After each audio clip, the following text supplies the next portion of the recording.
¿Qué tal? Bienvenidos. Comenzamos el Economía al Día en Cable Noticias. Les saluda Gina Ramos. Un placer.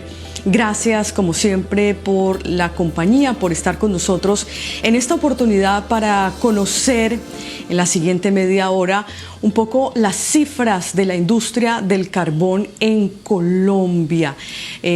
¿Qué tan relevante es ese sector en la economía nacional? ¿Cómo estamos también en el mundo? ¿Qué ha pasado recientemente con las exportaciones de carbón? ¿Cómo está esa demanda también de carbón a nivel global? Y ya localmente hablar de esas presiones que viene sintiendo la industria por cuenta de mayores impuestos, una mayor carga tributaria puntualmente para ese sector. Vamos a hablar en la siguiente media hora. Les presento a nuestro invitado. Él es Carlos Cante, presidente de FENALCARBON. Ellos son la Federación Nacional de Productores de Carbón. Señor Carlos, bienvenido. ¿Cómo se encuentra? Gracias por estar con nosotros. Gracias, Gina. Un saludo para usted, para todos los televidentes. Gracias por la invitación. Muchísimas gracias. Comencemos ubicando un poco a los televidentes sobre la importancia de esta industria en la economía nacional y un poco ya mirando en el mundo, seguimos siendo uno de los principales exportadores de carbón térmico. Bueno, sí, efectivamente, Colombia tiene unas reservas de más de 2.000 millones de toneladas de carbones, tanto térmicos como metalúrgicos. La mayor parte de las reservas que nosotros tenemos son de carbones térmicos, que son los que se utilizan para los procesos de generación de energía y calor dentro de los procesos industriales, y una proporción cercana al 10% son carbones metalúrgicos, que son los que básicamente se utilizan para la producción primaria del acero. Y dentro de ese contexto, en los últimos años, Colombia ha sido un exportador relevante para el mundo, en promedio 70 millones de toneladas al año, de las cuales la mayor parte es carbón térmico del norte del país, lo que representa para el país, ha representado en los últimos 4 años más de 19 billones de pesos en regalías. Representa, por cada peso que mueve la industria del carbón, se multiplica en la economía en 2.42 pesos, y cada 1.000 millones de pesos que nosotros invertimos en la industria del carbón genera a su vez 5 empleos adicionales dentro de la cadena. Estamos hablando de 650.000 empleos entre directos e indirectos que se generan en 8 departamentos del país, desde La Guajira, el Cesar, Córdoba, Cundinamarca, Boyacá, Santander y norte de Santander, también en pequeña medida en Antioquia y en el Valle del Cauca. De tal manera que esta es una industria bastante importante. Somos el principal país con reservas en América Latina, que pues por supuesto hoy en la situación actual de incremento del consumo energético pues es un gran activo que nosotros no podemos perder. El mundo lleva ya más de 3 años rompiendo récords en materia de consumo. Para el cierre de 2025 nos acercamos a las 9.000 millones de toneladas en consumo de carbones, como le digo, tanto para generación de energía, que es el mayor uso que se le da a estos carbones térmicos, como para la producción de diferentes tipos de acero a lo largo y ancho del globo terráqueo. Cuéntenos un poco más de esa demanda a nivel global. ¿Por qué se sigue viendo esa fuerte demanda en el mundo a pesar de esos esfuerzos de ir haciendo una transición a energías más limpias? Bueno, por supuesto, desde que se firmó el Acuerdo de París en 2015, en esa época el mundo consumía cerca de 7.500 millones de toneladas de carbón, y estábamos en cerca del 38% representaba el uso de carbones dentro de la matriz energética global. Y lo que ha sucedido en estos años después de la firma del Acuerdo de París, en donde se asumieron muchos compromisos en materia de descarbonización y fundamentalmente apuntándole a la disminución del consumo de carbón en los procesos energéticos en la mayoría de los países ricos,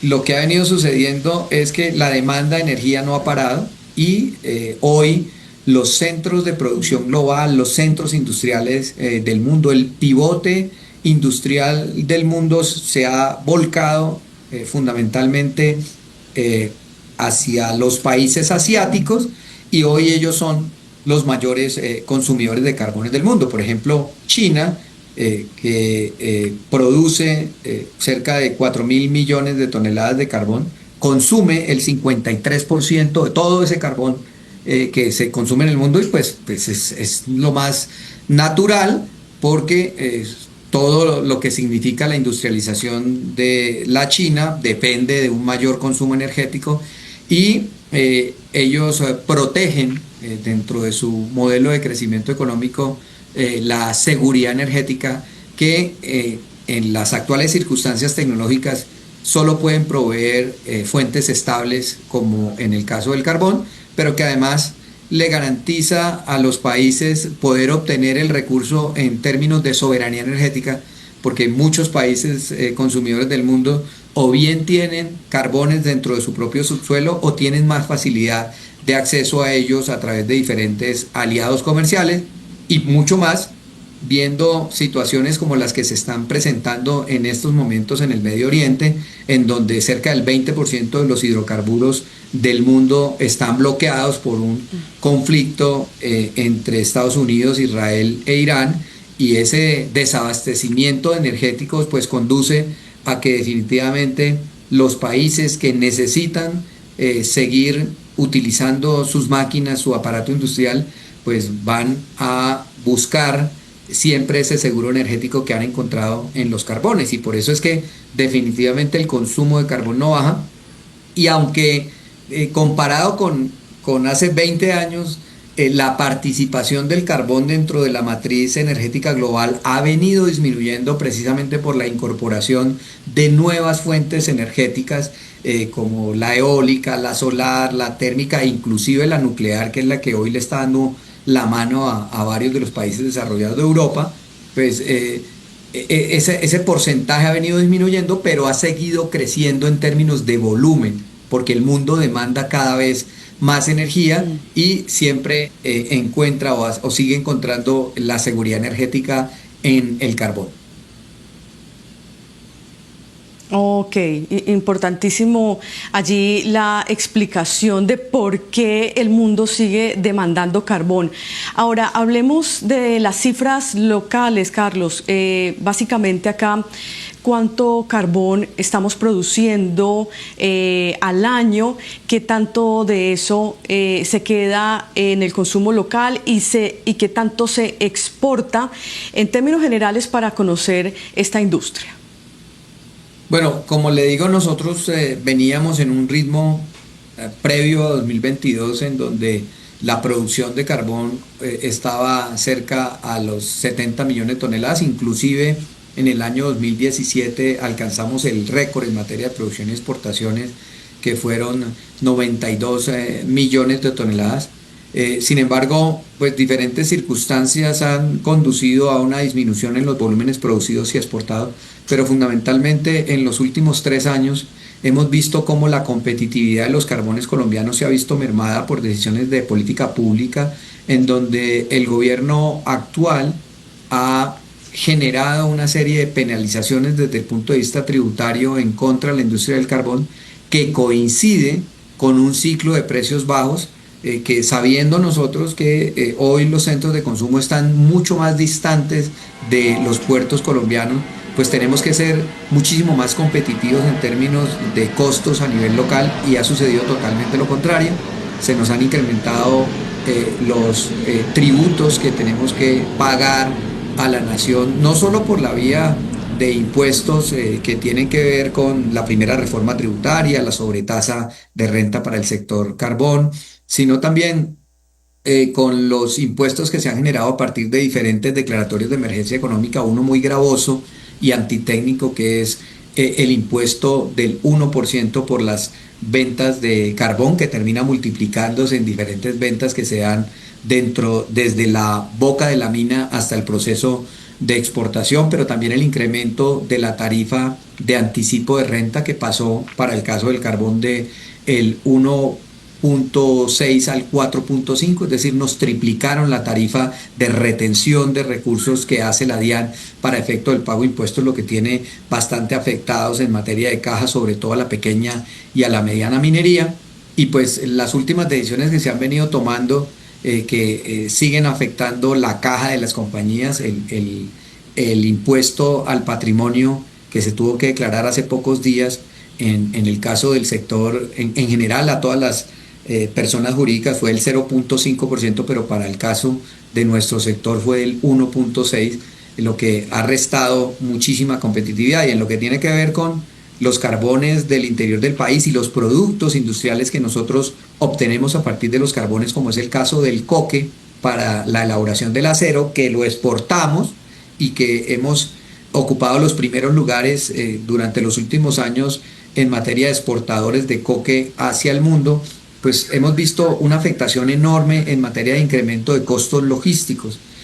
Tan solo en un año, entre el año 25 y el comienzo del 26, se incrementó el flete, el valor de la tarifa del flete de transporte terrestre en más del 50%, es decir, lo que nos cuesta a nosotros llevar los carbones y los coques desde Lenguasaque, desde Guachetá, desde Samacá a los puertos de nuestro país para poderlos exportar a los diferentes destinos a nivel mundial, se nos ha incrementado en más de un 50%. Entonces, por supuesto que eso ha sido una situación que este año, particularmente en el 2025 y sigue todavía presente en el año 2026, ha afectado muchísimo a las empresas y ha conducido a que por la vía de la pérdida de la competitividad disminuyamos enormemente los volúmenes de producción y de exportación, que pasaron más o menos de 70 millones de toneladas a unas 60 millones de toneladas, de las cuales 46 millones en materia de térmicos se exportaron, 1.7 millones de toneladas en materia de carbón metalúrgico se exportaron a diferentes lugares del mundo y 3.6 millones de toneladas de coque fueron exportadas. Por supuesto, una reducción con respecto al año 2024 en materia de volumen del 21% y en ingresos para el país una reducción del 31%. Esto atribuido a que, si bien es cierto, este no es el peor ciclo de precios que los carbones colombianos han tenido que enfrentar durante los últimos 50 años, sí es el peor ciclo de caída de la competitividad por decisiones del gobierno nacional. Ok, entonces se juntan esos menores precios con estas medidas que viene implementando el gobierno. Aquí vamos por partes. Antes de mirar en detalle esa mayor carga tributaria, que ya usted muy bien nos lo explicó, pero quisiera hacerle unas preguntas adicionales. Miremos ese incremento del transporte hacia los puertos en un 50%. ¿A qué se debe? ¿Cuál es la razón principal? Bueno, nosotros estamos regidos en materia de determinación del costo del flete del transporte terrestre por carretera a partir de una metodología establecida y dirigida por el Ministerio del Transporte, que es el sistema de costos de transporte eficiente, lo que se denomina el SICETAC, que lo que hace es determinar por la vía de la composición de los costos del transporte una tarifa mínima para efectos del transporte de una tonelada de cualquier producto. En el caso nuestro, pues camiones que normalmente salen con 35, 36 toneladas cargados hacia los puertos, pues tienen una tarifa mínima, pero por encima de la tarifa mínima, que incluye pues todo lo que significa el costo del combustible, de los peajes, del cambio de llantas, de la carga o no de retorno, pues se han venido incluyendo dentro de las negociaciones que el gobierno ha venido desarrollando en los últimos años con el sector transportador, una serie de conceptos que penalizan enormemente la carga seca que nosotros generamos a partir de nuestro sector, como por ejemplo el reconocimiento de tiempos logísticos que no existían dentro de la tarifa, sino en 2 horas de tiempo logístico se subió a 8 horas, el tema de las depreciaciones de los vehículos se ha venido cambiando, el tema de la retefuente también, y todo eso ha venido sumando de una manera desproporcionada que conduce a que hoy, sin pensarlo y sin comparación alguna, sea mucho más costoso transportar una tonelada de carbón desde Boyacá al puerto de Barranquilla que de Barranquilla a la China. Increíble, increíble eso que nos cuenta sobre estos sobrecostos que viene enfrentando este sector. Volvamos entonces a los impuestos. Primero, el impuesto al patrimonio. Ustedes ya como sector, estas grandes empresas, ¿hicieron ya el pago de este impuesto? Se lo pregunto porque estamos a la espera de que la Corte Constitucional tome una decisión frente a ese impuesto al patrimonio. Mira, nosotros estamos haciendo el balance. De lo que puedo estar seguro es que en la obligación que correspondía el 1 de abril, todas las empresas que tenían el patrimonio líquido superior a 10.000 millones de pesos, que eso no es pues una gran empresa, cualquier empresa, incluso de pequeña minería, puede tener un patrimonio líquido por esos montos, simple y llanamente por el hecho de que por el desarrollo de nuestra operación, bien sea de minería a cielo abierto o de minería subterránea, nos vemos en la obligación normalmente de adquirir predios. Y esos predios para el desarrollo de las operaciones, para la protección ambiental, para la reforestación, para la reubicación de comunidades aledañas a los proyectos, pues se vuelven patrimonio de las empresas, pero que son patrimonios improductivos. Usted no genera ninguna renta porque pues esos son, digamos, áreas de conservación o áreas de protección o áreas de seguridad para las operaciones mineras, pero que aparecen dentro de nuestros libros como un valor patrimonial. Luego, sobre ese valor patrimonial, estoy seguro que muchas de nuestras empresas declararon el impuesto al patrimonio. Ahora, que tengan ellos los recursos en este momento para pagar el impuesto al patrimonio, yo creo que hay muchas empresas en el país que aún habiéndolo declarado, no lo han pagado porque no tienen los recursos para poderlo pagar en los montos que está exigiendo el gobierno nacional y mucho menos en la tarifa que se le impuso al sector carbón en Colombia del 1.6. Exacto, del 1.6. Háblenos un poco más de ese anticipo del impuesto de renta que pasa del 1.6 al 4.5. Cuéntenos en esencia y en palabras sencillas cómo funciona esto y cuál es el impacto para explicarle acá muy bien a los televidentes lo que está pasando con ese anticipo de renta. Bueno, pues yo creo que esto es muy común para quien hace negocios. Usted, cada factura que presenta, usted tiene que descontarle el valor de la retención en la fuente, que es para nosotros es el anticipo de la renta. Y sobre ese valor a nosotros, en el caso particular del carbón, nos lo subieron del 1.6 al 4.5, es decir, nos lo triplicaron.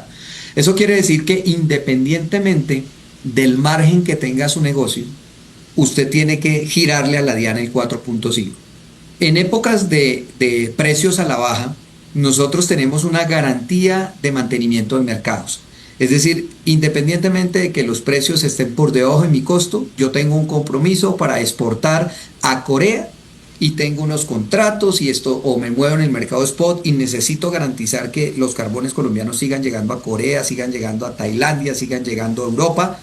Y por eso en los ciclos de precios nosotros muchas veces asumimos precios por debajo del costo de producción. Pero este tipo de anticipo de renta no tiene en cuenta el margen. Yo puedo estar perdiendo en un embarque, pero le tengo que girar el 4.5 del valor de la factura a la DIAN a manera de anticipo de impuestos. ¿Esto a qué conduce? Pues que cada vez menos caja tienen las compañías porque la DIAN la atrapa. Porque al final del balance de renta que usted tiene que hacer y presentarle a la autoridad de impuestos, usted dice, oiga señor, al final del día mi negocio fue negativo, no tuve utilidad sino que tuve pérdida. Entonces lo que sucede es que la DIAN lo que está haciendo es atrapando la caja de las empresas.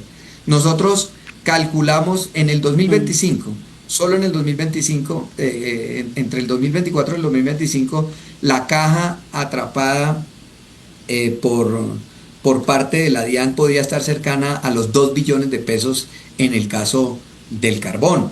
Empresa por empresa que va sumando, que va presentando estos anticipos de renta a partir de la facturación de sus ventas y luego le dice a la DIAN, oiga, usted me tiene que devolver recursos. Y todas las empresas, la mayoría de nuestras empresas están solicitando devolución de recursos y la DIAN pues no los tiene y le está devolviendo TIDIs, que son títulos pagaderos para pagar impuestos hacia adelante, y por eso es que cada vez más la DIAN y el presupuesto nacional se ha ido quedando sin recursos porque ellos han venido de manera reiterada pagándose anticipadamente unos impuestos que no se generan y que por tanto se tienen que ir pateando hacia adelante, y por eso es que la caja es cada vez más complicada para el gobierno nacional.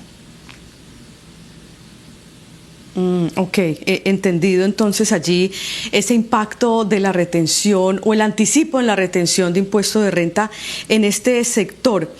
Ahora miremos un poco, aquí una aclaración, dentro de la emergencia económica hubo una sobretasa para ustedes del 1% sobre las ventas. ¿Eso en qué estado se encuentra? ¿Dentro de lo que suspendió la Corte está también esa medida o qué está pasando actualmente? Bueno, aquí hay varias situaciones. Este gobierno ha decretado cinco emergencias económicas en lo que va corrido de su periodo, que le faltan 3-4 meses para terminar los 4 años de gobierno. Dentro de esas 5 emergencias siempre hemos estado incluidos. En diciembre, con el argumento de la caída de la ley de financiamiento en el Congreso de la República, se expidió un decreto de emergencia económica en donde no solo nosotros veníamos con un impuesto que había sido decretado a partir de la emergencia económica del Catatumbo, que esa fue declarada exequible, del 1% sobre las ventas al carbón.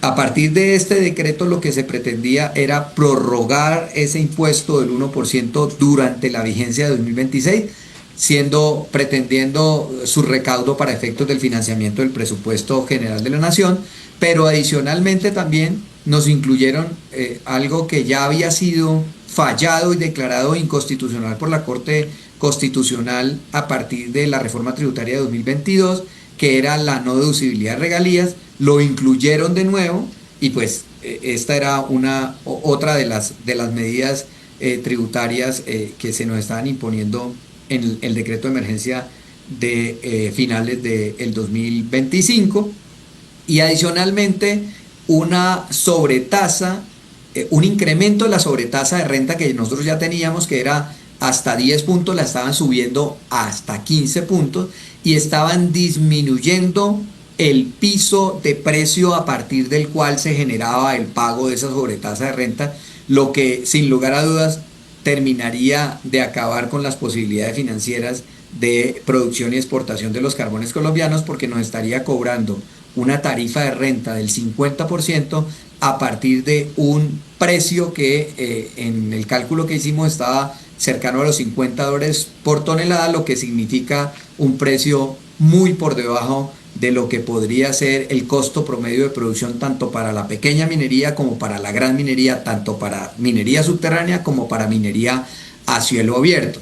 Y recuerde usted que ese decreto de emergencia de diciembre fue suspendido por parte de la Corte Constitucional, y después de eso pues es cuando el gobierno nacional, ya con una nueva motivación que fue el fenómeno de lluvias del mes de febrero que afectó a varios departamentos del país, todo el tema de variabilidad climática, pues se generaron otros tributos. No se podían tocar esos tributos que ya habían sido tocados en el decreto de diciembre, que estaban suspendidos por la Corte Constitucional porque todavía están bajo análisis de constitucionalidad. Entonces ahí es donde nace el impuesto al patrimonio para personas jurídicas, que como les digo, para las personas jurídicas es del 0.5% y para el sector carbón es del 1.6%. Del 1.6, son las dos tasas de ese impuesto al patrimonio que pues es totalmente nuevo en el país. Pendientes de lo que decida entonces la Corte Constitucional. Al momento de esta entrevista no había ninguna decisión al respecto, pero bueno, señor Carlos, nos tenemos que ir. Muchas gracias por explicarnos esos retos que viene enfrentando esta industria del carbón en nuestro país, este complejo panorama que se encontró del lado internacional y el lado local por cuenta de medidas del gobierno de la administración de Gustavo Petro, el presidente Petro. Muchísimas gracias. Gina, y para terminar, realmente estamos hablando en este momento de eficiencia de generación de energía, estamos hablando de la ya realidad prácticamente de un fenómeno del Niño para el segundo semestre, lo que va a generar escasez de lluvias y por supuesto la necesidad de garantizar el abastecimiento energético a partir de combustibles fósiles, en donde el sector carbón en generación térmica representa aproximadamente el 8% de la capacidad instalada en el país, y por supuesto vamos a tener que ver cómo de nuevo el carbón no permite que Colombia se apague. Exacto, escasez de lluvias, entonces es lo que se está anticipando en el país para los próximos meses. Señor Carlos, muchísimas gracias por su tiempo, sus explicaciones. A ustedes también, mil gracias por habernos acompañado en esta entrevista Economía al Día. Como siempre, los invitamos a que continúen viendo nuestra programación. Somos Cable Noticias.